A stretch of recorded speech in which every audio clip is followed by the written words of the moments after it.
The pre-shift safety check must be completed at the start of a shift or every time the battery is disconnected from the system. The system will check each module for functionality, the control module with the control handle, the emergency stop and the key switch.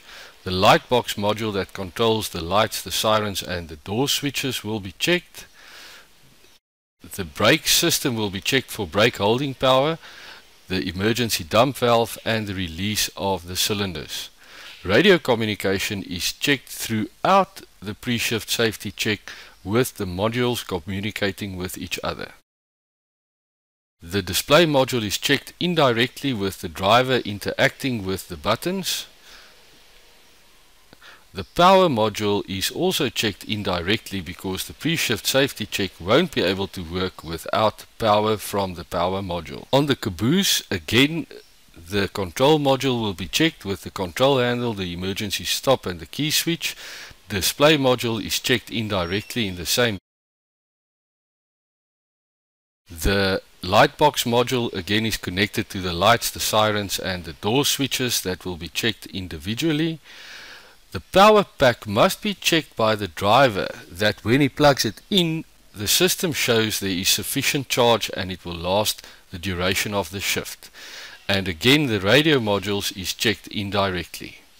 During the pre-shift safety check, the driver will be prompted to interact with the system. We will now look at the symbols the system will display. Up here is the key switch with the little key switch in grey. The emergency stop, very important, recognize the blue markings. Then we will see this is the symbol for the control handle that is going to be used. And then we see here is the emergency dump valve that is situated on the advanced braking unit. Then there is the acknowledge and reject or stop button. This is the button that the driver interacts with on the display module. We will now look at an explanation on how to use the accept and acknowledge buttons on the display module.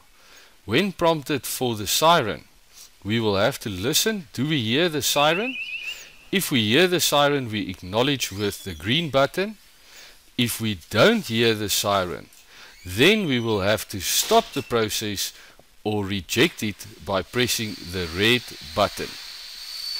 The important thing to remember that with the stop, reject and acknowledge button, you, the operator, stay in control of the process. Now, let's talk about the pre-shift safety check. We will start at the loco. The screen will be displayed on the right and the driver action will be prompted in the bottom left hand corner as displayed on the screen. Now let's start the pre-shift safety check by cycling the key switch as requested on the screen. First, the loco siren will be checked, then the lights will be checked. It is imperative that the driver gets out and checks that the lights are working. We must now open and close the loco door to test the door switches are working.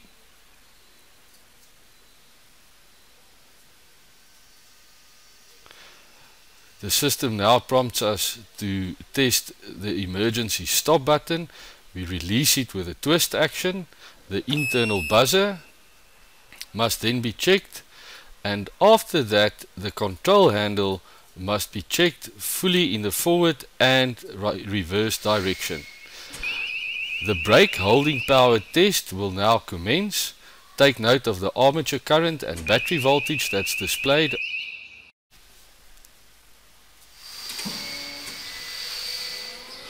There we can see that the cylinders are releasing and the emergency dump valve must be pressed and released.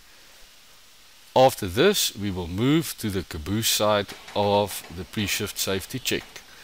The caboose will start again with the siren that the operator must interact with the display module. Then the lights will be checked on the caboose side. Again, the driver must make sure the lights are in a working condition before interacting with the display module. The caboose door must be opened and closed again. Then we will check the emergency stop button. After the emergency stop, the internal buzzer will be checked. The control handle, moving it fully in the forward and fully in the reverse direction, and there we can see success.